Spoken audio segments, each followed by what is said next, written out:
I am the Tofu Golem. Please enjoy the video. In this video, I will explain how to make hard rolls. First, let's gather our essential ingredients. You'll need 4 cups of all-purpose flour, 1½ cups of lukewarm water, 2 teaspoons of active dry yeast, 1 teaspoon of salt, and a pinch of sugar. The water temperature is crucial, ideally between 105 and 115 degrees Fahrenheit, to activate the yeast. Precise measurements are key for consistent results and optimal hard roll texture. A stand mixer with a dough hook will make kneading much easier. Now let's get our hands into the dough. In a large bowl, combine your flour, yeast, sugar, and salt. Gradually pour in the lukewarm water, mixing until a shaggy dough forms. Transfer the dough to a lightly floured surface or use your stand mixer.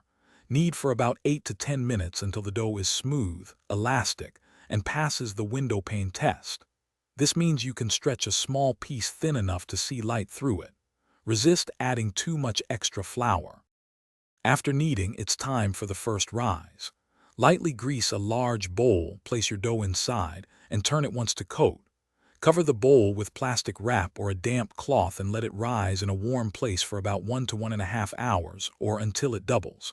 Once risen, gently punch down the dough to release the air. Divide the dough into 12 equal pieces, each weighing approximately 2½ ounces. Shape each piece into a tight, round ball. Finally, arrange your shaped rolls on a parchment-lined baking sheet, ensuring about 2 inches of space between each. Cover them loosely and let them rise for a second time, about 30 to 45 minutes, until visibly puffy. Preheat your oven to 425 degrees Fahrenheit, placing a pan of hot water on the bottom rack for steam.